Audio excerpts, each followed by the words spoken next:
As we just discussed, sources are telling CNN Donald Trump is considering a 5% tariff on foreign products sold in the U.S. Now, the goal will be to protect American jobs, a theme that is, of course, at the heart of Donald Trump's plan to keep America first.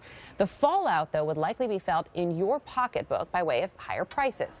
So how specifically? Well, to better understand it, we're joined now by CNN Money Chief Business Correspondent Christine Romans, the political editor for TheRoot.com, Jason Johnson, and Washington Bureau Chief for the Daily Beast, Jackie Kucinich. So, Christine, I want to start with you on this. Walk us through what this tariff would really mean for the average American. Well, it means at the border there would be, let me be clear about this. This has been floated. This is one of the ideas, we are told, that is amid the armory of things that the Trump administration is considering to try to bring American jobs back to the United States. So say you put a 5% tax or charge on everything coming in. So what's coming in from China? It's footwear, it's bedding, it's furniture, it's auto parts in some cases, it's washers and dryers from Mexico. So you would add a 5% charge on all of those things for the manufacturers of those products. So what happens to the company that's importing those goods? Do they just eat it out of their profit? Or do they pass it on to the consumer? The first thing, probably, many economists say this morning, all agree, you would add that 5% onto the consumer. The second thing that could happen is you could have retaliation. So China buys from the United States, say, agriculture products. It buys aircraft. It buys electrical machinery, lots of complicated stuff.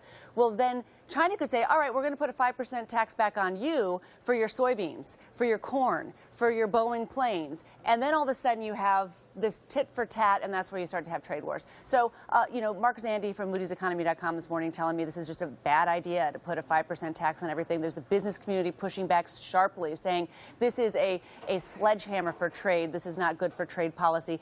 And I keep going back to the fact this is floated. This is one of those things that they are probably looking at a range of ideas. So far, the business community and most economists saying, tariffs not a good idea.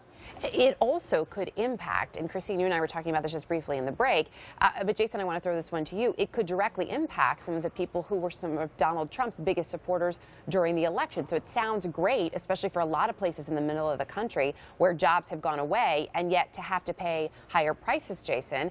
How could that work out? And again, as Christine said, it's being floated, but just the idea of that. Well, I don't think it's a good idea, but then again, the very same people who are voting for Donald Trump are also probably going to lose their health care when he ends the Affordable Care Act. Look, earlier in the campaign, Donald Trump said he wanted to put a 45% tariff on China. Now he's down to 5%. Here's the basic fact.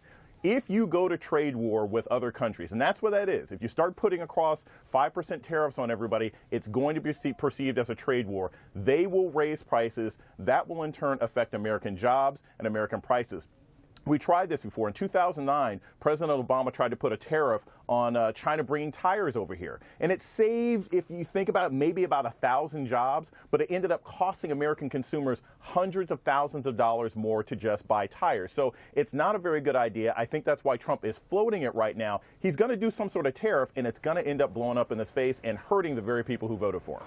In terms of China, I mean, this is not the first evidence that we've seen of Donald Trump perhaps rewriting this relationship with China. But, Jacka, we're also learning, of course, that this idea being floated on top of everything else comes on the heels of Donald Trump, of course, appointing Peter Navarro to the White House Trade Council.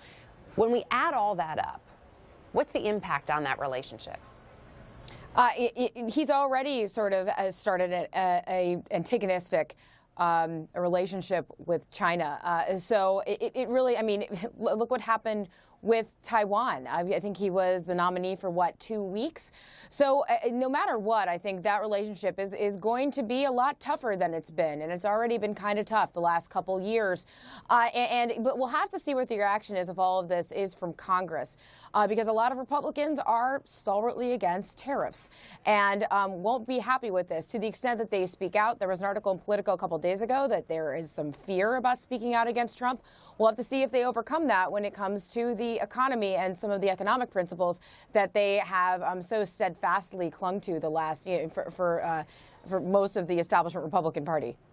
Christine, too, in terms of the economy, we do have some new numbers on the economy. The economy doing pretty well at this point. A nice tailwind for Team Trump, quite frankly. 3.5% GDP growth in the third quarter. And, you know, exports, one of the reasons, American exports, one of the reasons personal spending was good. GDP 3.5%, the best performance in 2 years. So you have these signs that the American economy is doing well here. Another point I would make is that the IBM CEO, Ginni Rometty, who's been at the table with Donald Trump, among other CEOs and manufacturing CEOs, as he talks about making manufacturing great again, she keeps making this point that while this focus on bringing back traditional or 20th century manufacturing jobs is important, the new-collar jobs, the more high-tech jobs that maybe are not conveyor belt jobs, but more like 3D printing kind of jobs, though there is great demand. There are 300,000 or 400,000 manufacturing jobs open today that could be filled if we could figure out how to get workers who are out of work, manufacturing workers out of work,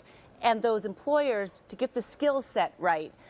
Whether that's training, that's, you know, the government pushes it, whether companies are responsible, I'm not sure. But there are 300,000 manufacturing jobs open today. That's a significant number, especially when we keep talking about manufacturing jobs are the ones that are leaving. Highest in 9 years, Yes. yeah.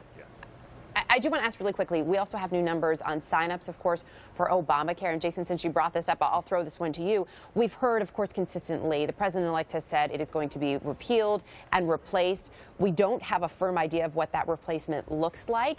Do these sign-up numbers in any way impact what that plan might ultimately be? Could they have Republicans perhaps taking a second look? Oh, definitely. Look, you've got people rushing to buy their guns. You've got people rushing to get married if they're gay couples, and you have people rushing to get the Affordable Care Act because Trump says he's going to dismantle it, but they don't know what the replacement will look like. I'll say this. Barack Obama was a very smart person. The Affordable Care Act is like Jenga. You can't pull out pieces without this whole thing falling apart. And so I think it's going to take the Republicans a long time to repeal and replace this unless they want to put millions of Americans off of health care, in which case that's going to hurt them at the voting booth in 2018. We're going to have to leave it there, but good to talk with all of you. Christine Romans, Jason Johnson, Jackie Kucinich, thank you.